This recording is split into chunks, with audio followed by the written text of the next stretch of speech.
bajaron lenguas de fuego sobre los apóstoles y fueron transformados y asumidos por el Espíritu Santo. Pentecostés, una de las fiestas más importantes de la Santa Iglesia Católica. Pero, ¿para qué me sirve? ¿Cómo puedo aplicarlo en mi vida? Asiste a este podcast y te lo contaremos. Conversando con los Caballeros de la Virgen, el podcast mariano. Salve María a todos nuestros espectadores, una vez más con ustedes en un programa de Conversando con los Caballeros de la Virgen y María Reina, el podcast de los consagrados. Tenemos la gracia de tener aquí presente al hermano Gabriel Escobar. Salve María, hermano. Salve María, hermano Cristian. Muchas gracias por la invitación y un saludo a todos los que nos acompañan. No, con mucho gusto. Para nosotros es una alegría, hermano. Nosotros lo invitamos justamente porque se está acercando ya la fiesta de Pentecostés. Y Pentecostés es pues, todo el mundo católico y a veces mundo no católico lo celebran por la venida del Espíritu Santo. Pero tal vez no conozcamos bien la profundidad, el sentido, qué pasó, y habrá algunos desvíos que hubo, herejías a lo largo de la historia sobre el Espíritu Santo, ¿no? Entonces queríamos hablar con usted, que nos comente, no sé, comenzar por donde fue el Pentecostés propiamente en la Biblia y después hablarnos cómo eso fue desenvolviéndose a lo largo de la historia de la Iglesia. Pues es una fiesta tal vez de las más importantes en la Santa Iglesia. Son 3 grandes fiestas que son solemnidades: la Natividad del Señor, la Pascua de Resurrección y el Pentecostés. Eso nos muestra la importancia de esta fiesta que estamos celebrando 28 de mayo de este año 2023. Nos muestra que la importancia justamente de la acción del Divino Espíritu Santo. Algunos autores lo mencionan como el gran desconocido o el Dios desconocido también. Y muchos en la teología señalan que el Espíritu Santo en la fiesta del Pentecostés, lo que se dio propiamente fue el bautismo de la Iglesia Católica. La Iglesia nació en lo alto del Calvario, del costado de Cristo nuestro Señor, pero hay todo un crecimiento como una criatura que nace y que después es bautizada. Nuestro Señor redime el género humano, nace de su costado la Iglesia Católica, y los procesos humanos son procesos que van gradualmente, y nuestro Señor sigue ese proceso humano con su Iglesia, con sus apóstoles y con sus discípulos.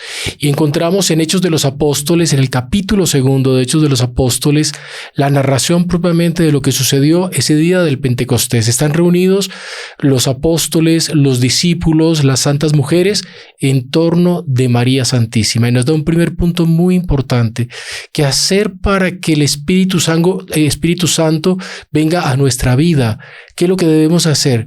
Punto fundamental: estar reunidos, no en la división, sino juntos. Segundo elemento: estar orando. Y en tercer lugar, que se debería ser el primero, pero lo dejamos en tercer lugar, estar con María. Y es María Santísima aquella que es la medianera de las gracias, que es el elemento aglutinante de los apóstoles y los discípulos. Esa diferencia es importante. Los apóstoles son 12. Se había dado ya la traición de Judas, pero ya antes del Pentecostés se había completado el colegio apostólico. San Pedro había tomado en calidad de papa la decisión de elegir para completar el colegio apostólico, y se elige a San Matías como uno de los 12. Están allí con Pedro, la autoridad de la Iglesia, y con María, que con su bondad, que con su amor, que con su ternura y con su humildad, porque ella reconoce la autoridad de Pedro. Ella humildemente se coloca en un segundo lugar, pero ella tiene toda la fuerza y todo el prestigio de ser la madre del Mesías. San Pedro y San Juan, Ana Catalina de Emmerich hace una anotación a ese respecto, que tenían una relación profundísima con la Santísima Virgen María, que sería la Sagrada Esclavitud. Los primeros esclavos después de San José y después de nuestro Señor son Pedro, cabeza de la Iglesia, y Juan, el discípulo amado. Y es allí donde se da esa manifestación del Espíritu Santo que convierte a los apóstoles 12, decíamos, a los discípulos 72, ahí está la diferencia entre unos y otros, y a las santas mujeres. En total todo ese grupo humano era la iglesia, unas 120 personas, y los convierte de timoratos, confundidos, asustados, preocupados. ¿En qué? En apóstoles, en destemidos evangelizadores. Pedro hace un primer discurso después de la venida del Espíritu Santo en el cual convierte 3,000 personas que son bautizadas inmediatamente, y vemos esa manifestación del Espíritu Santo que es bellísima, con señales sensibles. Los seres humanos tenemos inteligencia, pero también tenemos sensibilidad, y por eso Dios, que es el creador del ser humano, sabe tocar no solamente la inteligencia, sino la sensibilidad. En muchos movimientos protestantes quieren reducir el ser humano a inteligencia, a una comprensión de conceptos. No, la Iglesia Católica es universal y nos enseña que el hombre también necesita lo sensible. Entonces el Espíritu Santo, nos lo dice Hechos de los Apóstoles en el capítulo 2, se manifiesta con un viento que trae consigo un rugido, trae un ruido clamoroso, y un tercer elemento, llamas, fuego. ¿Y qué tiene el fuego? Tiene calor y tiene color. El calor que da la vida y el color que despierta el instinto de lo maravilloso que todos tenemos, el instinto de aquello que es bello. Y ese rugido se sintió en toda Jerusalén, al punto que la ciudad casi que se volcó al lugar donde estaban reunidos los discípulos, los apóstoles y María, que era el cenáculo, y perplejos. Era la hora tercia, nos lo dice la Sagrada Escritura, nos lo dice el propio San Pedro cuando hace el discurso, porque algunos se quieren burlar cuando ven que salen del cenáculo llenos de entusiasmo, llenos de ardor, abrazándose en unos a otros, hablando entre sí, hablando con las personas que estaban allí.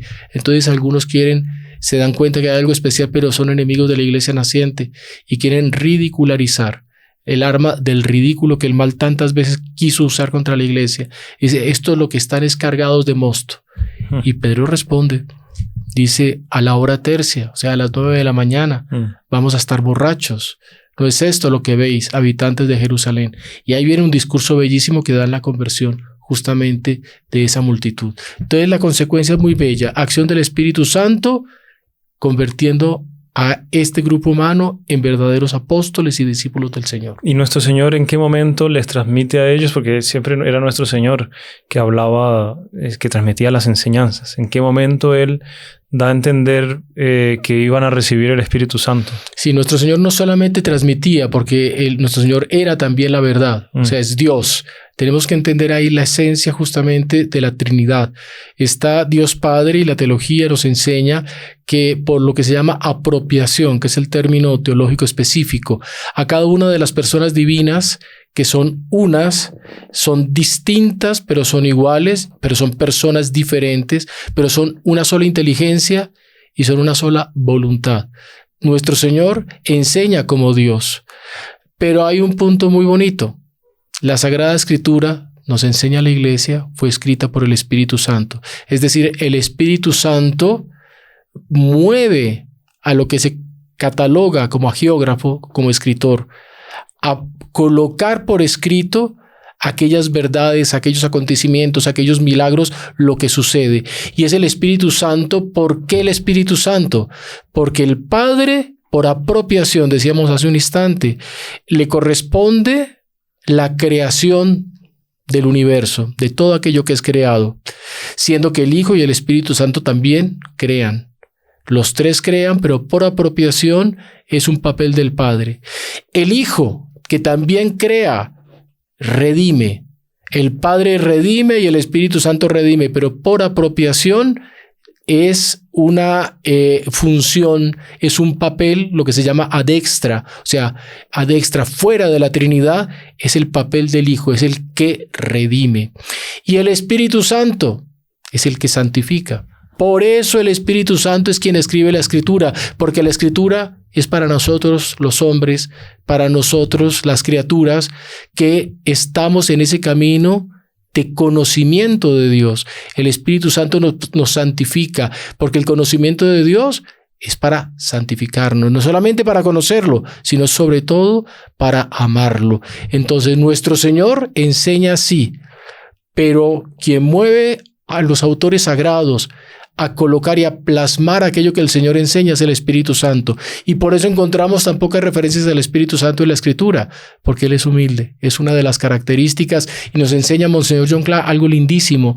Justamente esa humildad del Espíritu Santo es la que hace con que los que son fieles lo atraigan, pareciéndose a Él y siendo humildes.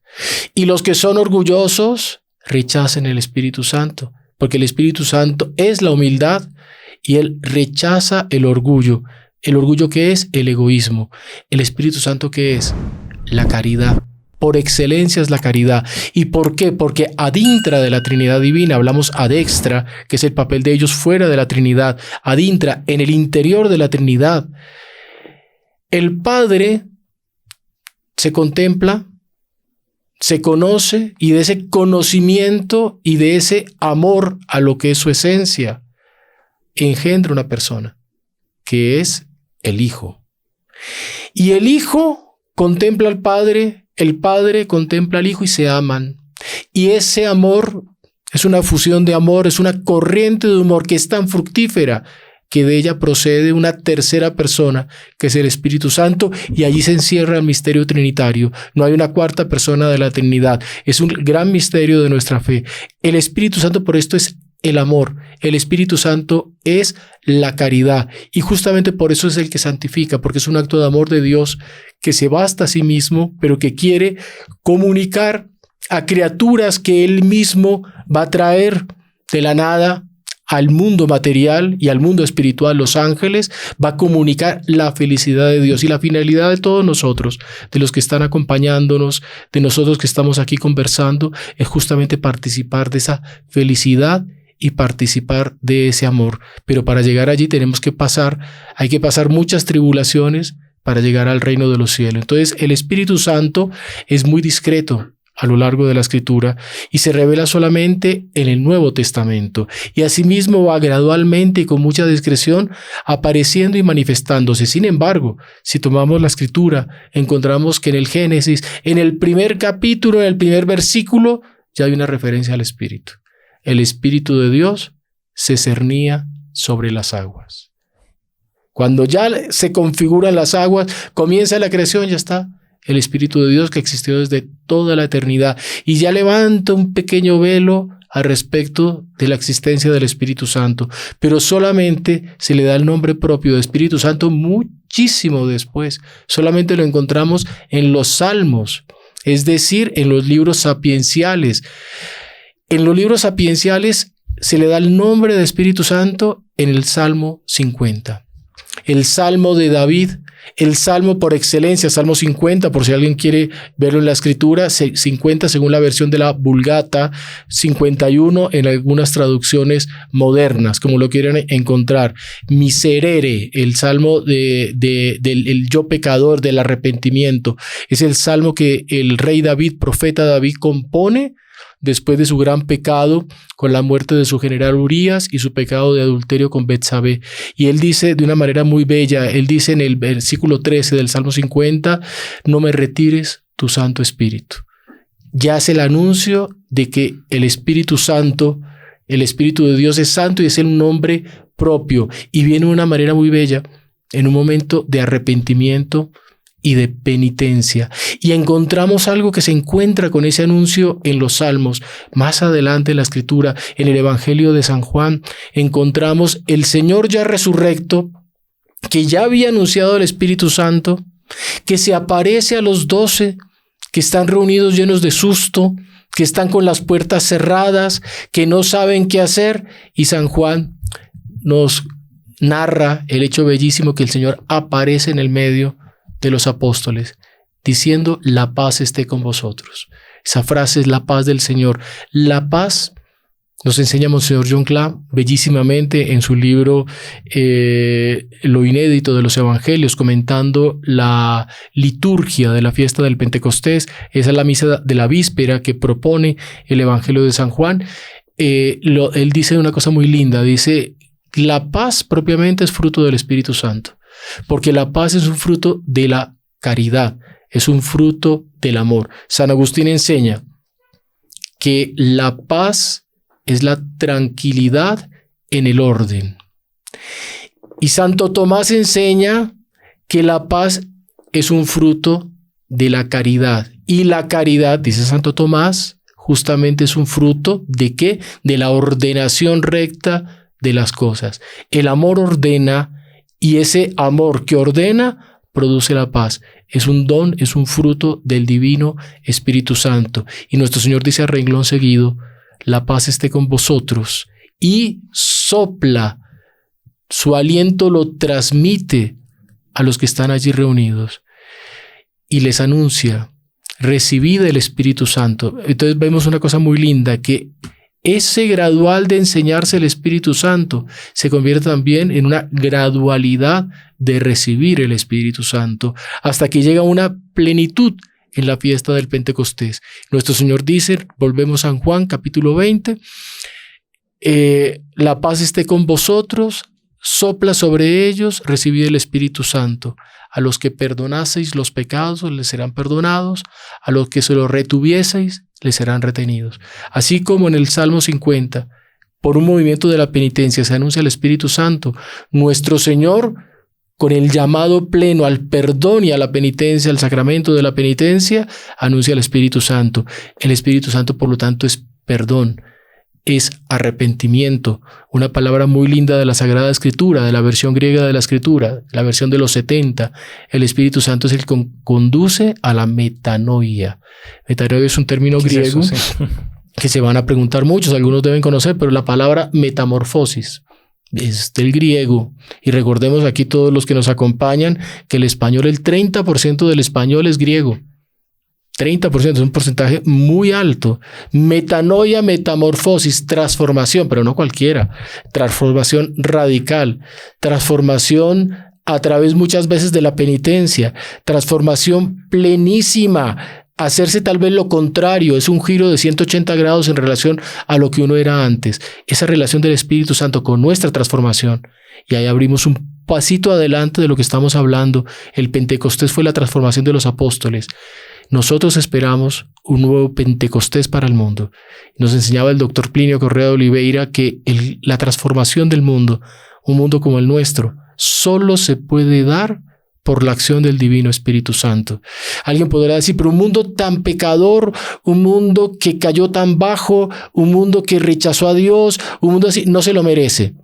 Y responde el doctor Plinio, los apóstoles tampoco se lo merecían en ningún momento. Fue un acto de amor gratuito. Los apóstoles habían negado, los apóstoles habían traicionado. Se escondieron, habían huido, San Juan huyó. Felipe en la última cena le pregunta todavía a Jesucristo, Señor, muéstranos al Padre. Y nuestro Señor lo reprende, tanto tiempo entre vosotros y no me habéis visto. Quien me ve a mí, ve al Padre.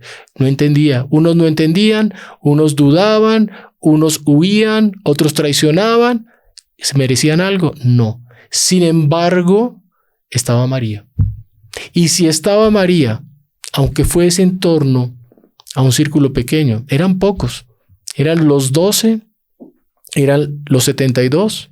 Las santas mujeres. Y eran las santas mujeres y estaba María. Pero mire que esos pocos trajeron sobre la ciudad entera de Jerusalén la gracia que sobre ellos se manifestase el Espíritu Santo y atrajese a los demás. Lo que se necesita, y es lo que nosotros hacemos en nuestro apostolado, lo que están haciendo Cristian y todos los sacerdotes y los hermanos en las redes sociales de los caballeros de la Virgen en el mundo entero, es eso, es invitar a la devoción a María, porque si María, por lo menos entre algunos, viene al mundo, el Espíritu Santo la busca. ¿Dónde está mi esposa? Y él va a aquel lugar donde está su esposa y se une místicamente con ella. Y el resultado es que todos somos beneficiados. Y eso es lo que queremos que nos cuente. Vamos a hacer una pausa. ¿Dónde está el Espíritu Santo? ¿Dónde está María? Eso es lo que vamos a ver después de esta pequeña pausa. Te voy a contar algo que estabas esperando, algo que estabas deseando para tu compañía diaria y tu vida de piedad. Llega al aire Radio Caballeros de la Virgen, en sintonía con tu fe. Escúchala descargando nuestra app Radio Caballeros de la Virgen en tu Android desde Play Store y en tu iPhone desde App Store. o también en tu computadora en el enlace en nuestro sitio web caballerosdelavirgen.org. Y disfruta de todo nuestro contenido católico. No dejes de escuchar Radio Caballeros de la Virgen, En sintonía con tu fe. Continuamos con este tan bello tema del Pentecostés, del Espíritu Santo.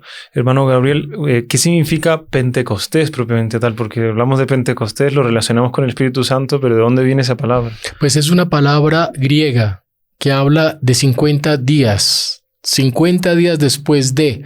Son los 50 días en una fiesta judía muy, muy antigua, que era el agradecimiento de los judíos por los 40 años de protección cuando estuvieron en el desierto, que el Señor los acompañaba de noche con una columna de fuego para iluminar. De día los cubría con la nube para evitar los rayos del sol. Cuando tenían hambre, les envió codornices. Cuando se saciaron de codornices y no querían más, les envió el maná. Cuando la serpiente los picaba, les envió la serpiente de bronce, que quien la miraba se curaba. Toda esa protección y toda la gratitud después de todos los 40 años, y además se junta también con la entrega de las tablas de la ley en el monte Sinaí y posteriormente con la fiesta de las cosechas, o sea, la fiesta de la abundancia. Entonces los judíos celebraban tradicionalmente en el Antiguo Testamento 50 días después de la Pascua la fiesta del Pentecostés, que recordaba todos estos acontecimientos. Y miren, en la Pascua se dio la redención y en la fiesta del Pentecostés vino el Espíritu Santo. Por lo tanto, eran prefiguras de lo que se daría plenísimamente, clarísimas, la plenitud de la protección, la plenitud del paso. Ese es el significado del término antiguamente Pentecostés, como digo, es un término, o la fiesta de los tabernáculos. Mire que era una de las 3 grandes fiestas judías de peregrinación. ¿Qué significa? Que el judío debería subir a Jerusalén. Se dice subir porque Jerusalén está en un promontorio. Tenía que subir en peregrinación a Jerusalén para celebrar esa fiesta. Por eso en el momento del Pentecostés, cuando salieron los apóstoles, encontraron a gente de varios idiomas, ¿no? Que veían judíos de todas partes del mundo y se encontraban. Y los apóstoles empezaban a hablar y todo el mundo le entendía. Todo le entendía. Dice el hecho de los apóstoles del Ponto, de Panfilia, de Asia, y los judíos se asimilaban a todas las regiones y los lugares donde vivían. Por lo tanto, las lenguas, muchos que venían del mundo romano, unos hablaban latín, otros hablaban griego, otros, dice Hechos de los Apóstoles, otros hablaban árabe. Y sin embargo, los apóstoles, cuando reciben el Espíritu Santo y salen ante la multitud que está allí contemplando ese viento, ese ruido y ese fuego que se posó sobre el cenáculo, ellos proclaman y explican, y se sorprenden los que están allí presentes. No son estos Galileos, y cada uno de nosotros, cuando ellos hablan, los entendemos en nuestra propia lengua. ¿Qué es lo que esto significa? Fue un milagro que ellos notaron, y mire qué lindo lo que es el don de lenguas, la glosolalia. Algunos piensan y uno escucha, ¿no?, que tiene don de lenguas porque habla una lengua rarísima que no se entiende. Es al contrario. El don de lenguas fue hablar una lengua que todos entienden. Ahí San Pablo hasta lo menciona. Él dice que existe el don de lengua, un don de lenguas que necesita un intérprete, pero San Pablo como diciendo, no me gusta esa manera de manifestarse, porque las personas llegan, no lo entiende nadie y tiene que haber otro que le interpreta. Es bellísimo porque es la caridad del Espíritu Santo, que quiere llegar a todos. No hay excusa, ni siquiera la diferencia del lenguaje. Todos se entendían con claridad. Y mire que es muy lindo porque no solamente entendían con su intelecto, sino que en el relato de Pentecostés, después del discurso de Pedro, todos quedaron compungidos. Nos narra San Lucas, todos en Hechos de los Apóstoles, todos quedaron compungidos. Entonces es algo que movió la inteligencia, pero movió algo más importante, que la voluntad. Porque a veces uno encuentra gente que por más argumentos que se den, la persona no quiere creer. Aquí entendieron, creyeron, y quedar compungido es quedar adolorido con el mal que había hecho. Y volvemos al tema que hablábamos del gran retour. ¿Cómo se merece el mundo moderno en medio de los crímenes que se cometen, de las abominaciones, de los infanticidios, de la maldad que basta uno mirar las noticias, cuánta maldad hay en el mundo, cómo se merece el mundo el Espíritu Santo. Pues bueno, ¿qué peor que Jerusalén 50 días después de la crucifixión? Esa multitud que estaba allí, en su mayoría, participaron de la crucifixión del Señor. Y uno podrá decir, no, pero tal vez no estaban todos tirando piedras o estaban gritando. Pero los que fueron indiferentes también. Un pecado de omisión. Pecado de omisión. En vez de levantarse y defender. Un pecado serísimo. No es conmigo, entonces yo no hice nada. No. Para el Señor no basta no hacer nada. Sí. No, Señor. Y es una de las condiciones del Espíritu Santo que yo creo que es importante que recordemos aquí. El ser humano no es solamente naturaleza. Nuestro destino es sobrenatural. O sea, nuestra finalidad es sobrenatural, porque es Dios. Dios nos creó, no vamos aquí a entrar a discutir, creo que ya hubo algún programa sobre la existencia de Dios, las pruebas de la existencia de Dios. Vamos a hacer más programas porque a la gente le gustó. Se demuestra por la razón la existencia de Dios. Entonces, si Dios existe, Dios nos creó, que es más fácil decir eso a pensar que nos creó la materia. La materia es infinita y eterna, que es lo que dice el absurdo de la doctrina de la evolución. Siempre existió. Y entonces la teoría del Big Bang, en el fondo, le da atributo divino a la materia, que es un absurdo. Los católicos, los que creemos, sabemos que el atributo de perennidad, de existencia y de inteligencia está en Dios. Si Dios nos creó, no nos creó para soltarnos en un universo material. Nos creó ¿para qué? Para ser felices. Y la plenitud de la felicidad está en Él. Él nos crea y hay un circuito por el cual volvemos a Él, que es el fin de la vida de cada uno de nosotros. Ese regreso a Él va a depender entonces de nuestro comportamiento. Entonces el ser humano tiene un destino sobrenatural y ese destino sobrenatural a lo largo de nuestra vida pasa por dos cosas. Pecado mortal, que es matar a Dios dentro de nosotros. Así como lo oyen, matar a Dios. Matar la gracia, es matar la presencia de Dios y matar el Espíritu Santo que debe inhabitarnos. Pecado mortal o gracia santificante, que es tener en nuestro interior la gracia que es la vida de Dios y ser templo del Espíritu Santo. No hay un tercer estado. No hay un estado de pura naturaleza. Estoy en pecado, niego las verdades, niego a Dios, peco y hago lo que quiero con mi vida en el sentido malo. Reconozco a Dios. Si peco, me confieso, pido perdón, soy fiel a los mandamientos. Son los dos caminos, no hay una tercera vía. Bueno, esa acción está toda relacionada a la presencia del Espíritu Santo dentro de nosotros. Entonces, esa multitud que estaba allí en Jerusalén había cometido el peor de los pecados, además colectivo. Mataron a Dios. Nada más y nada menos. Mas, sin embargo, por la propia redención y por las oraciones de María Santísima, vino sobre el mundo una restauración para escribir el plano de Dios tal y cual. Nuestra esperanza es que eso va a pasar nuevamente con el mundo contemporáneo y pasó en muchos momentos de la historia, en las invasiones de los bárbaros, en la época de la Revolución Protestante, en la época de la Revolución Francesa. Parecía que todo el mundo caía y se pasaba un cataclismo, mas siempre surgía algo, ¿no? Surgía algo. Dios no abandona el mundo. Flor. Surge un santo, surge una familia de almas, surge una fidelidad que reconstruye todo hasta que se realiza plenamente el plan de Dios. Justamente estoy leyendo un libro que se llama El demonio del mediodía, que habla de la sedia, que es el mal de nuestros días. La sedia, en resumen, es la pérdida del deseo de los bienes del cielo y la pérdida de la acción por la salvación de la propia alma o por las otras almas, ¿no? Y usted nos habló que el Espíritu Santo es el centro de acción en nuestra santificación.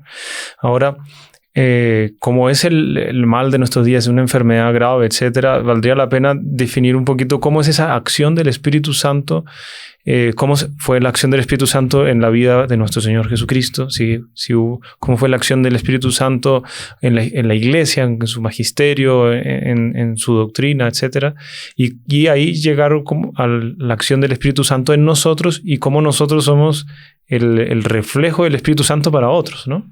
Es muy bello el tema que levanta el hermano Cristian, es el tema más alto de la teología, que es la inhabitación del Divino Espíritu Santo en nosotros, pasando, lógicamente, por esa relación del Espíritu Santo con la Iglesia y la acción del Espíritu Santo en el propio nuestro Señor Jesucristo, porque nuestro Señor Jesucristo era Dios, pero en la unión hipostática unía la naturaleza humana con la naturaleza divina.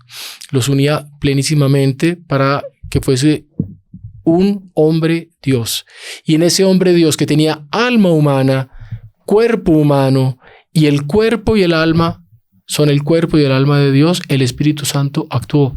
El Espíritu Santo santificó el alma de nuestro Señor Jesucristo. O sea, lo llevó más allá, dice la Escritura. Crecía en gracia y santidad, dice el Evangelio de San Lucas. Incluso está bellísimamente interpretado en el oratorio de Navidad, que es espectacular. Y habla de ese, y el niño crecía y se fortalecía, y la gracia de Dios era con él. Entonces, el Espíritu Santo santifica a Jesucristo nuestro Señor. El Espíritu Santo se manifiesta cuando nuestro Señor es bautizado. Baja en forma de paloma. Por eso la Iglesia, la forma como permite representar al Espíritu Santo es solamente la paloma, que fue como apareció en el río Jordán sobre nuestro Señor Jesucristo en el momento del bautismo de nuestro Señor Jesucristo. El Espíritu Santo impulsa, conduce a nuestro Señor Jesucristo al desierto, a las tentaciones. Movido por el Espíritu fue al desierto a enfrentar la tentación. Entonces miren qué impresionante. Por lo tanto, el Espíritu Santo hay veces nos hace caminar para enfrentar las dificultades de la vida y resiste en el alma de nuestro Señor Jesucristo. Hay una relación del Espíritu Santo con nuestro Señor Jesucristo profundísima, no solamente la relación trinitaria del Hijo y el Espíritu y el Padre, sino con la persona humana de nuestro Señor Jesucristo. Asimismo con la Iglesia, el Espíritu Santo unifica a la Iglesia. Si no, la Iglesia se dispersaría. El Espíritu Santo vivifica a la Iglesia, o sea, le da la vida para la acción, le da la santidad a la Iglesia. El Espíritu Santo gobierna a la Iglesia, el don de infalibilidad del Papa cuando habla ex cátedra de materia de fe y moral. No todo lo que dice es infalible, pero cuando hace mención y acude a ese don que el Espíritu Santo da, y eso San Pío X, cuántos papas a través de la historia, ex cátedra, Pío IX, proclama la Inmaculada Concepción de la Virgen, proclama la infalibilidad pontificia. Él habla usando su cátedra como representante de Jesucristo en la tierra y el Espíritu Santo habla por la boca del Papa. Entonces, el Espíritu Santo unifica, el Espíritu Santo vivifica, el Espíritu Santo santifica a la Iglesia. Propiamente la Biblia, por ejemplo, que la Biblia, usted mismo dijo que es el mismo Espíritu Santo el que la escribió por manos de los evangelistas, de los escritores de los libros sagrados. Pero, ¿quién definió que este libro fue escrito por el Espíritu Santo? Eso es un tema muy bonito, que es la discusión bíblica, porque los católicos creemos en la Biblia, lo decía San Agustín, porque la Iglesia nos enseña a creer en ella, no porque sea en sí mismo un libro. ¿Quién le da la condición sagrada a la Biblia? La Iglesia. La propia Biblia no tiene en ninguna parte, en ninguno de sus libros, dice quien no cree en la Biblia no se salva. Eso no lo dice en ninguna parte. Además, ni siquiera la Biblia dice cuál es el canon, o sea, cuál es la regla de los libros que la componen. Quien da esa regla, quien da esa medida que nos enseña a creer en la Biblia es la Iglesia Católica. Y por eso no somos una religión de libro, como las religiones que no son la católica, los protestantes. Ellos la medida solamente la Biblia, pero no tienen un argumento. Explíqueme por qué la Biblia es la Biblia. ¿Dónde dice en la Biblia que la Biblia es la Biblia? No lo dice. Ni siquiera aparece la palabra Biblia en la Biblia. Exactamente es así. Es la Iglesia Católica quien nos enseña a lo largo de concilios, a lo largo de enseñanzas, hasta el siglo XVI, el Concilio de Trento, siglo XV, siglo XVI, el Concilio de Trento, que coloca el canon de la Sagrada Escritura y coloca la regla y la medida. Entonces la Santa Iglesia nos enseña a creer en la Biblia y en los libros que la componen, y el Espíritu Santo enseña a la Iglesia en todas las enseñanzas dogmáticas, incluso en la última Constitución Dei Verbum del Concilio Vaticano II, que dice clarísimamente que el autor sagrado fue movido por el Espíritu Santo a verter sobre el papel lo que quedó allí testificado a través de los siglos. El ser humano no pierde su voluntad, es inspirado y coloca su personalidad en el propio texto, porque sigue siendo hombre, pero quien inspira a colocar allí es el Espíritu Santo, cada una de las palabras que consta en la Sagrada Escritura. El propio dogma de la fe, que a veces dicen que es una imposición de la Iglesia, no es eso. El dogma es una verdad de fe que más profundamente es que la Iglesia interpreta rectamente las Sagradas Escrituras y define una verdad. Dice, esto es así y asado. ¿Por qué? Porque está bajo el influjo del Espíritu Santo. Y a la hora de la verdad, la Iglesia, sin imposiciones, porque hay dogmas en el mundo que le exigen, por ejemplo, el dogma de la moda. Hay ciertos lugares que usted va con una ropa distinta y se le pueden burlar. En la Iglesia no. Si la persona cree o no cree, ya es una cuestión del fuero interno. Es así. Mientras que hay cuantos y cuantos lugares donde la imposición del pensamiento único que existe en cada momento histórico, pues se va imponiendo. Más la Iglesia, claro, tiene una regla y tiene una regla y una enseñanza por misericordia, porque el ser humano está inclinado al error y la Iglesia quiere reorientar nuestra inteligencia, que no se basta a sí misma, en la dirección a la verdad. ¿Qué es la verdad? La adecuación de la mente a la realidad. Y es lo que la Iglesia nos conduce. ¿La realidad de qué? De la enseñanza sobrenatural que el Espíritu Santo confió justamente a la propia Iglesia. Y ahí llegamos a otro punto, el siguiente paso de lo que usted levantó. De la propia persona. La propia persona. Es un tema largo, es un tema profundo, porque uno habla o escucha Pentecostés, vino el Pentecostés y vino el Espíritu Santo y transforma y yo voy a recibir el Pentecostés y viene el descanso en el Espíritu. Hay muchas cosas que uno escucha, pero muchas veces no quedan sino en algo emocional. Y la acción del Espíritu Santo es algo mucho más profundo. Y es sobre todo algo mucho más grande y mucho más bello, porque es una acción que no vamos a esperar que llegó y ya, el Espíritu Santo actúa solo, no. Él quiere acción. Bondad, él quiere acción. Él es la acción que quiere la acción, o por lo menos quiere ¿qué? Colaboración. Con amor, con el amor. Colaborar, el ser humano tiene que colaborar con la acción de él. Entonces, no, yo voy a actuar porque el Espíritu Santo me ilumina, pero estoy en pecado mortal. El Espíritu Santo de pronto va a ayudar mucho para que uno se convierta y para que uno readquiera las virtudes. Y el Espíritu Santo no se negaría a sí mismo ayudando a una persona que se entregó por entero a los vicios, a no ser para conducirlo nuevamente a la adquisición de las virtudes. Entonces, ¿cómo actúa en nosotros el Espíritu Santo? ¿Qué pide de nosotros el Espíritu Santo? ¿Y a qué se dirige la acción del Divino Espíritu Santo? Entonces, el Espíritu Santo santifica, dijimos en la primera parte del programa, y santificar es tornarnos semejantes a Él, es decir, semejantes a Dios. Deificarnos, hacernos, por eso le decía que este es de los temas más bellos de la teología, porque a contrario de lo que la serpiente prometió, comed del fruto del árbol de la ciencia del bien y el mal y seréis como dioses. Lo que el demonio quería quitar era la divinidad del hombre. Dios no quiso que se comiera de ese fruto justamente ¿para qué? Para que en la obediencia, aceptando la voluntad de Dios, fuésemos dioses. Entonces, la aceptación de la voluntad de Dios nos va tornando deiformes. El Espíritu Santo se nos infunde a los bautizados. Si hay alguien que no sea bautizado, es la mayor gracia y la mayor felicidad que puede tener un ser humano, ser bautizado. ¿Por qué? El ser humano es solamente una criatura natural cuando sale del vientre de la madre. Y esa criatura natural tiene que pasar a un grado muchísimo más alto, infinitamente más alto, que es entrar en la vida sobrenatural. Y ese don se nos da a través del sacramento del bautismo. Pues es importante el bautizo lo antes posible, que el niño nazca, cuanto antes bautizarlo, porque empieza a habitar el Espíritu Santo, pasa de ser de una criatura a hijo de Dios y el Espíritu Santo empieza a habitar en él, la gracia santificante. A veces las personas que él decida cuando grande, si él después decide que no, cambiar de religión, etcétera, ya es conciencia de la persona, pero uno como papá o mamá o como responsable de ese menor tiene que darle el mayor tesoro que puede darle recién nacido. Es un acto de fe muy sencillo, porque quién sabe que una vacuna que se le coloca a un bebé realmente le va a servir. Es un acto de fe que están haciendo en el médico. Exacto. Porque no están viendo nada y no se imagina si realmente va a servir o no. el acto de fe en el bautismo es el acto de fe de reconocer que Dios va a pasar a inhabitar en ese bebé que necesita la presencia de Dios, porque el ser humano después del pecado original, en su estado natural, adquirió la maldición del pecado de nuestros primeros padres, pecado de Adán y Eva, que manchó toda su genealogía, o sea, todos los hombres, está sobre cada uno de nosotros cuando nacemos. Y la bendición de Dios está colocada en el momento que somos bautizados. Y el ser humano se bautiza, recibe entonces en ese momento ¿qué? La inhabitación de la Trinidad Santísima en el alma, con todo lo que corresponde a una herencia sobrenatural.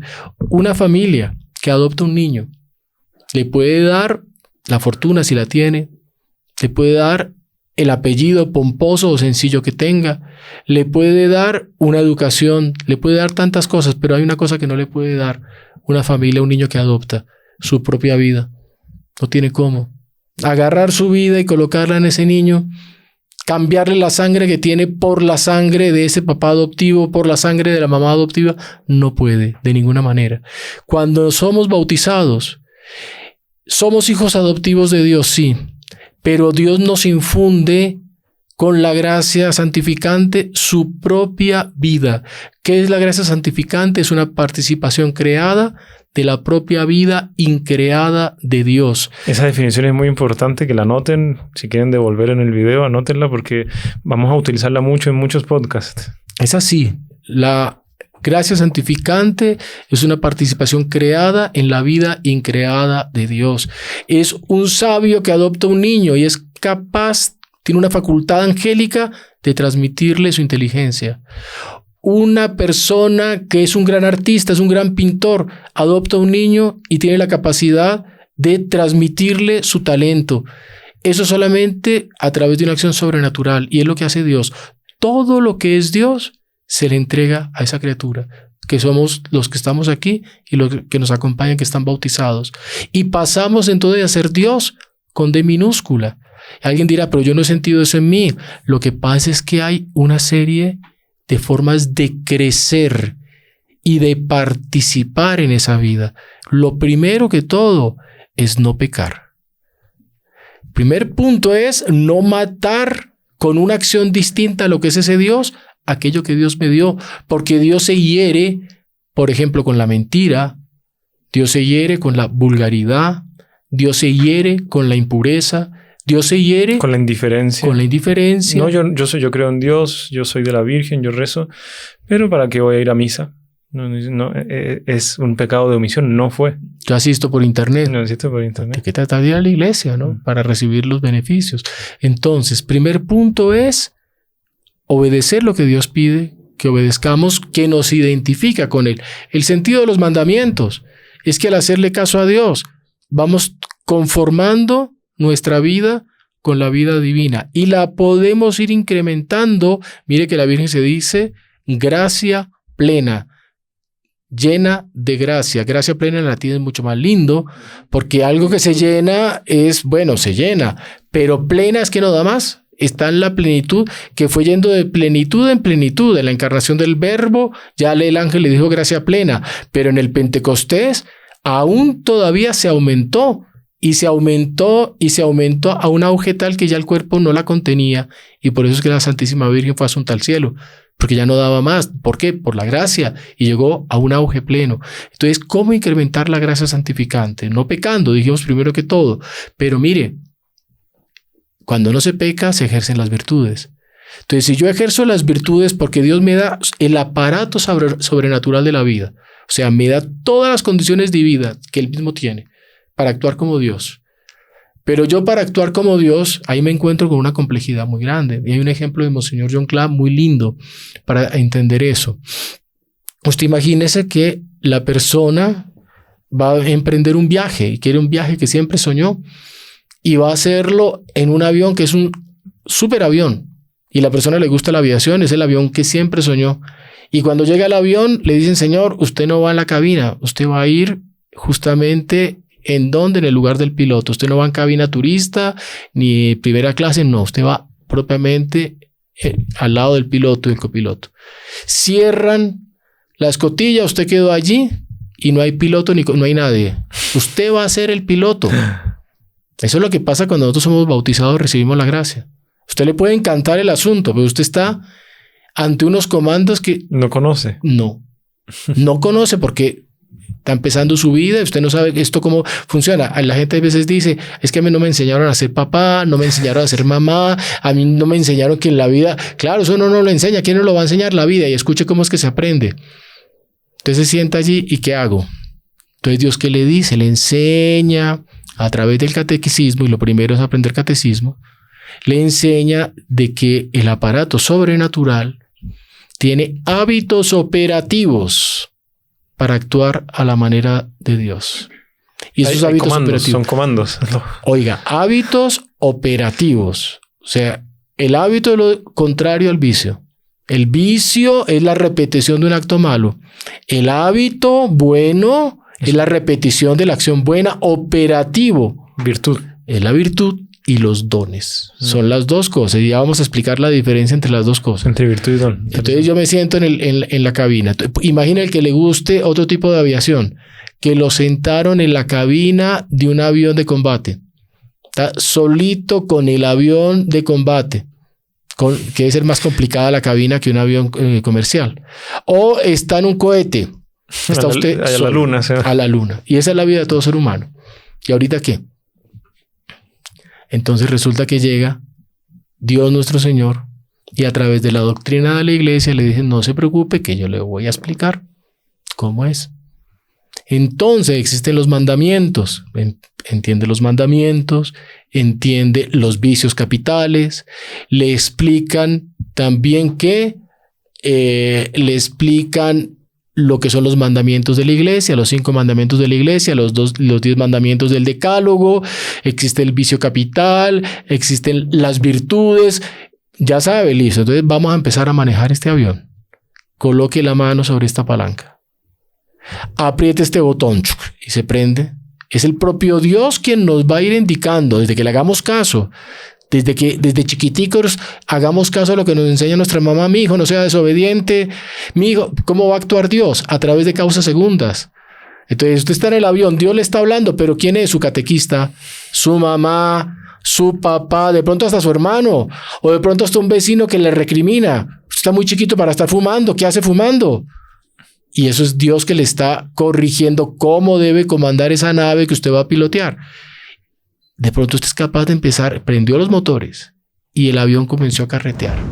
Pero semejante avión tan complicado, en una pista, se empieza a escurrir por ahí, no ha despegado, está apenas carreteando. Va a un lado, va al otro, está confundido, pero las buenas consejos, las buenas orientaciones le van enseñando a usted a ir conduciendo su vida. En un momento determinado usted va a estar en la cabecera de la pista y va a despegar. Despega. Y ahí imagine la alegría. Y son los grandes logros de la vida, que uno se va dando cuenta, me valgo por mí mismo, estoy saliendo adelante y de pronto usted ni se dio cuenta, usted pensó que usted está piloteando y es Dios que lo está guiando. Usted va volando y de pronto se encuentra una masa negra con rayos y centellas y empieza a golpear hielo en los vidrios de la cabina. Y ahorita que una tormenta, ¿qué voy a hacer? Usted tiene varias opciones, seguir a través de las virtudes que son hábitos operativos, un pasito más que nos lleva a actuar a manera humana en mi vida en relación a Dios. Entonces yo tengo que cooperar, yo tengo que hacer caso, soy yo el que estoy comandando, pero hay alguien que me está diciendo. Y ahí se da un paso más allá importantísimo. Dios le dice, frente a esa tormenta, ¿quiere manejar o quiere que yo maneje? Y si la persona está asustada y ve que no sabe qué hacer y en que va a 1000 kilómetros por hora, si es un avión de combate puede ser 1500 o 2000, y está aterrado y está desnorteado, no entiende los mapas, el mundo no, maneja tú. Esos son los dones de Dios. Pero Dios le dice, pues usted se queda sentadito ahí, porque es usted el que va a estar. Y Dios coloca la mano sobre mi mano y me va haciendo, sin explicarme siquiera, va haciéndome hundir, va haciendo aplicar movimientos osadísimos. Y si yo no me descuido y no soy humilde, pienso que soy yo. Y es la mano que está sobre mi mano. Esos son los dones del Espíritu Santo. Entonces las virtudes yo tengo que colaborar. Y las virtudes son las que están orientadas al primer punto, a mi relación con Dios. Las 3 más importantes, fe, esperanza y caridad, en dirección al fin, es mi fin, porque es la fe que voy a llegar a Dios, fe en Dios, esperanza que todo se va a realizar y amor a ese Dios que yo busco. Pero no me bastan estas virtudes que me conducen al cielo. Necesito unas virtudes que me ayuden en lo práctico a actuar bien, que son las virtudes cardinales: justicia, prudencia, fortaleza y templanza. Eso es lo que regula mi vida. Y Santo Tomás de Aquino clasifica las virtudes en más de 50, porque hay derivadas de estas 7 primeras. Hay toda una serie de derivaciones, pero para practicar la virtud yo necesito colaborar con Dios, porque Dios quiere mi mérito. Dios no es alcahueta, Él no está formando perezosos. Eso es importante porque en muchos comentarios cuando contamos historias de santos nos dicen, ¿por qué ustedes cuentan eso si el que hace milagros es Dios? Ya estamos adorando a otras personas. Entonces, no, es que estamos adorando a Dios, que a través de un hombre se manifestó por la fe, porque Él se dejó llevar por Dios. Dios ama las intermediaciones porque Él no es orgulloso. Vea lo que hablamos del Espíritu Santo. El libro de Joel no está firmado Espíritu Santo. Los salmos penitenciales no están firmados Espíritu Santo. Los evangelios no, están firmados Lucas, Mateo, Marco, Juan. Dios ama las mediaciones y nos enseña a ser humildes.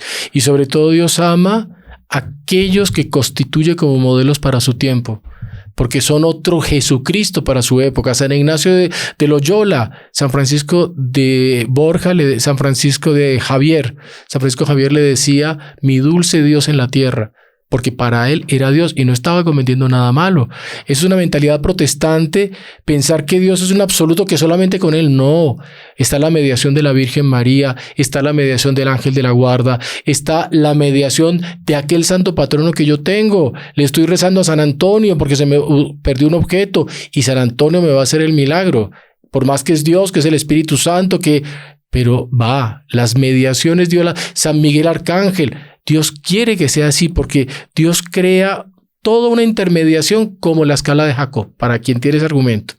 En la escala de Jacob, cuando Jacob durmió en aquella escala misteriosa que veía unos ángeles, dormido vio la escala, que subían y bajaban ángeles, era una escalera con grados y los ángeles no volaban, iban caminando. ¿Qué significa? La mediación de los santos, de los ángeles, de la historia y de la vida. Entonces, eso es muy importante. Las causas, está el Espíritu Santo, pero Él ama manifestarse a través de otros. Tenemos que saber que es el Espíritu Santo, pero amar a aquel que nos dio. Uno piensa, vamos a rezar el Pentecostés para que el Espíritu Santo me llegue. Sí, le va a llegar, pero que no le va a aparecer una paloma o se le va a venir Dios encima. También, bueno, alguna vez podrá pasar, pero normalmente es a través de un consejo, de una prédica, de un podcast. Va a llegar a través, primero que todo, de María. Pero María va a enviar a aquellos que ella quiere que sean escuchados. Si un judío de la época del Pentecostés, escuchando a San Pedro hacer su discurso, hubiera dicho, no, yo a Jesús lo escucho, pero usted no. Además, usted lo negó. ¿Usted qué viene a hablar aquí? Y él le dijo, va de retro Satanás. O sea, con la escritura le dan todos los argumentos para que no valiese 3 caracoles San Pedro, porque hizo de todo en su vida y quedó hasta el final. Preguntaba en Hechos de los Apóstoles, capítulo 1, versículo 6, Señor, ahora vas a instaurar el reino. Era un mundano y pensaba en cargo de ministro. Pero vea que Dios quería que escucharan a Pedro. Exacto. Y el que no escuchó a Pedro, perdido. Entonces, no, yo solamente a Pedro. No es así. La persona, yo solamente a Jesús. Tiene que escuchar a Pedro. Y después de Pedro vinieron otros. El secretario de Pedro. Ni siquiera Pedro, el secretario de un hombre que fue pecador, San Marcos. Es el Evangelio de San Marcos. Yo no escucho a Marcos porque es mejor Pedro. No, hombre, Pedro contó su Evangelio y San Marcos lo escribió. Nosotros tenemos que ir escuchando y tenemos que aceptar el plan de Dios para ser humildes. Y eso es lo importante, ya se nos está yendo el tiempo. ¿Cómo podemos aplicarlo para nuestros días? Y ese Espíritu Santo, lo que ha hablado el doctor Plinio, de una venida nueva del Espíritu Santo, ¿qué significa eso y cómo nosotros podemos ir preparando el camino para aquello? Entonces, termino con la metáfora del avión. El avión no la ha terminado. Pero es que llegó a la pregunta que me acaba de hacer. Sí. Porque usted tiene las virtudes, está en el avión y Dios maneja el avión con los dones. Los dones del Espíritu Santo, que son 7 y tiene otras derivaciones. Todo esto es escriturístico. Si alguien tiene mente, ¿que dónde está en la escritura? Puede leer Isaías, En Isaías van a encontrar la revelación de los 7 dones. El más alto de todos, el don de sabiduría, el don de inteligencia, el don de consejo, el don de ciencia, el don de... aquí lo tengo, disculpe que se me voló el orden y lo voy a repetir para que les quede claro. De la piedad. Sabiduría, exactamente, el quinto es piedad. Sabiduría, inteligencia, consejo, fortaleza, ciencia, piedad y temor de Dios. Todos son dones. El don actúa no de acuerdo a las virtudes, que es al modo humano, sino que el don actúa al modo divino. Entonces, quien actúa es Dios y no necesita de mí. Dios actúa con toda su fuerza. Yo solamente soy un instrumento de Dios. Mientras que en la virtud colaboro, en el don soy instrumento. Y es un grado más alto porque actúo al modo divino. Y eso nos hace entender, por ejemplo, la fuerza de los mártires. Cómo van a enfrentar las fieras sin miedo. Una doncella no le tiene miedo a las fieras. Santa Águeda, torturada, Santa Cecilia, todos estos santos, Santa Agnes, Santa Inés, todos estos santos actúan con una valentía que lo deja uno. Yo no soy capaz de ir a enfrentar a las fieras. ¿Por qué? Un don de Dios. Dios les dio el don del Espíritu Santo, uno de los 7 dones, en la fortaleza en el caso de los mártires, la inteligencia en el caso de los confesores que son polemistas, la sabiduría en relación a los que tienen la visión completa de la obra de Dios. El coraje, los santos. El coraje, la piedad, guerreros. Los santos guerreros, todo lo que quiera se va aplicando, y el temor de Dios que a algunos les da dificultad entender, justamente porque el temor de Dios es el temor a ofenderlo, es el temor a maltratarlo, es el temor a herirlo, y eso es un don del Espíritu Santo, porque hay gente muy maleducada, hay gente muy vulgar, hay gente muy grosera que no le da temor maltratar a la mamá, al papá, a la autoridad, a un mayor, a lo que sea. El temor de Dios es un don de respeto y es un don de Dios nuestro Señor. Son los 7 dones dados, repito, lo van a encontrar en el profeta Isaías, los dones de Dios. Es un podcast solo de los dones del Espíritu Santo, porque cada uno es muy largo. Dones y virtudes es un tema muy lindo. Entonces, la persona entonces va a comandar el aparato sobrenatural que recibe con el bautismo, hicimos la metáfora del avión, con las virtudes y con los dones. Entonces, me pregunto usted por el futuro, aquello que el doctor Plinio esperaba, el gran retour, el gran retorno. El doctor Plinio estaba en la década del 50 haciendo apostolado en Francia, y en los diversos recorridos y viajes apostólicos que él hizo, encontró que estaba viendo una peregrinación muy linda de Notre Dame de Boulogne, una imagen de la Virgen, Nuestra Señora de Boloña, y que estaba levantando las multitudes en torno a la devoción mariana. Y el doctor Plinio estaba justamente con el problema, década del 50 del siglo XX. Dice, ¿cómo Dios va a cambiar el mundo? Un mundo tan decaído, un mundo lleno de pecado, un mundo lleno de materialismo, un mundo lleno de maldad. Era la época de Stalin y eran las purgas de Stalin que mataban millones de personas, y había sido poco antes la guerra mundial y los campos de concentración, y después la dureza del materialismo y después el desprecio de lo sobrenatural. ¿Cómo va a cambiar el mundo? Y él ahí tuvo una intuición profética en el sentido de que va a haber un gran retorno, como esa imagen de la Virgen, un gran retorno de aquello que los hombres quisieron expulsar, de aquello que los hombres quisieron negar, de aquello que los hombres quisieron matar, como mataron a Jesucristo en Jerusalén. Entonces la inocencia, la belleza, lo maravilloso, la santidad, la virtud, un gran retorno por la misericordia de Dios anunciado en Fátima, por la Virgen Nuestra Señora de Fátima, celebrada en este mes de mayo. Por fin mi Inmaculado Corazón triunfará. ¿Cómo es ese triunfo del Inmaculado Corazón? De aquello que es lo más profundo del ser humano, que es el símbolo de la voluntad. Incluso algunos pueblos tenían el corazón como el símbolo también de la inteligencia, no solamente de la voluntad, sino también del discernimiento. ¿Cómo lo más profundo de la Virgen va a triunfar? Por una acción del Espíritu Santo y un gran retur que va a volver como una tierra reseca a empaparla, o como la imagen de Ezequiel, unos huesos secos en los cuales le vuelve al hueso tendones, carne, sangre, y vuelven a ser aquel cementerio que vio Isaías, se convierte nuevamente en cuerpos que vuelven a la vida y se levantan y andan. Es lo que el mundo necesita. El mundo está calcinado por el pecado. Y la devoción mariana es justamente aquello que nos anuncia que ese gran retur se va a dar.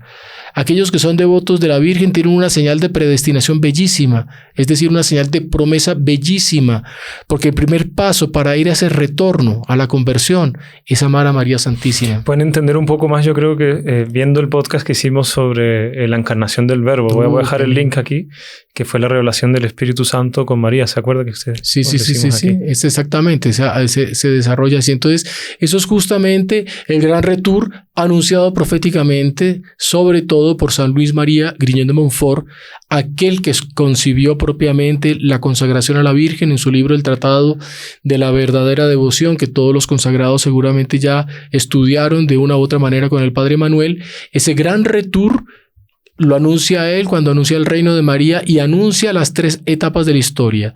El reinado de Dios Padre, que terminó con un diluvio de agua, el reinado de Dios Hijo, que terminó con un diluvio de sangre, que es la pasión, y el reinado del Espíritu Santo, que terminará con un diluvio de fuego, de puro amor y de justicia. Es decir, fuego de la conversión. Hablábamos cuando vinieron las lenguas de fuego, color y calor. Por lo tanto, belleza es uno de los elementos de gran retur, y vida. El calor es lo que un planeta que no tiene calor no tiene vida. El calor da la vida y la da en abundancia, y es un calor más espiritual que incluso que material. Entonces es la belleza y la vida. Dominum et vivificantem es una de las definiciones que el credo nos enseña de la Santa Iglesia Católica al respecto del Espíritu Santo. Él es Señor y dador de la vida. Esa vida es la que estamos esperando para este mundo. Para eso es lo que trabajamos, para eso hacemos apostolado. Sabemos que ese camino de llegar al Espíritu Santo pasa por este dulce y tierno camino de la devoción a la Santísima Virgen María. Y es lo que decíamos para todos, ese nuevo gran retur, ese nuevo Pentecostés, el gran retur que hablaba el doctor Plinio. Decía el doctor Plinio que cuando recibamos ese gran retur, ese nuevo Pentecostés, no nos vamos a reconocer, porque de tal manera vamos a estar elevados y transformados. Mira, fulano, sí, es fulano. Va a ser así. Entonces, hermano Gabriel, no sé si tiene alguna última palabra, ya concluir aquí este podcast para que las personas puedan hacerse algún propósito con esta fiesta de Pentecostés. Un punto que me parece importante decir es que esto fue solamente un enunciado, porque esto es mucho más profundo. Aquí no agotamos un tema que es de los temas más profundos de la teología. Y el otro punto que es fundamental, o sea, hay un desarrollo muy grande para el que quiera estudiar esta temática, vale la pena mucho que la encuentren en innumerables libros. Podemos dar bibliografías y después nos buscan en los Caballeros de la Virgen. Pero un punto importantísimo viene la fiesta del Pentecostés. Busquemos a María Santísima para llegar al Espíritu Santo. Y sepamos que el Espíritu Santo, Él no viene solo porque necesita del cortejo de las virtudes y los dones. Un Espíritu Santo que pensamos que nos viene y soluciona. Si nosotros practicar los mandamientos es una caricatura, es una mentira. Y eso es una mentalidad que tenemos que corregir. Porque hay veces uno encuentra personas, no, que el Espíritu me va a decir, me va a iluminar, que me va a tomar. La cooperación humana es fundamental. ¿Y sabe qué es la cooperación humana? Rezar. Lo más importante. Dejarse llevar, y ante el Santísimo Sacramento y ante una imagen de la Virgen, allí es donde van a encontrar el camino para llenarnos del Espíritu Santo. Entonces, es una invitación a la devoción mariana, es una invitación a la devoción eucarística, es una invitación a la humildad. Recuerden, el Espíritu Santo busca a los humildes y no aguanto decir esto, pero 30 segundos deme. El modelo de conversión y de acción del Espíritu Santo de la Virgen, cuando ella dijo, hágase en mí según tu palabra. Ella no dijo, lo voy a hacer yo. Sí, yo haré eso. Voy a pensarlo. No, pero no solo eso, hágase. Yo no lo voy a hacer. Lo va a hacer Él. Hágase en mí según tu palabra. Acto de humildad. Y a partir de ahí, obedecer todo lo que la gracia La moción de la gracia le suscitó en su espíritu. Primero que todo, la práctica de los mandamientos. Muchísimas gracias, hermano Gabriel. Y bueno, aquí agradecemos la presencia de todos ustedes también y que no se olviden dejar su like, compartir, suscribirse a este canal para que se difunda más esta devoción, esta fe, la fe de nuestra iglesia, la Santa Iglesia Católica.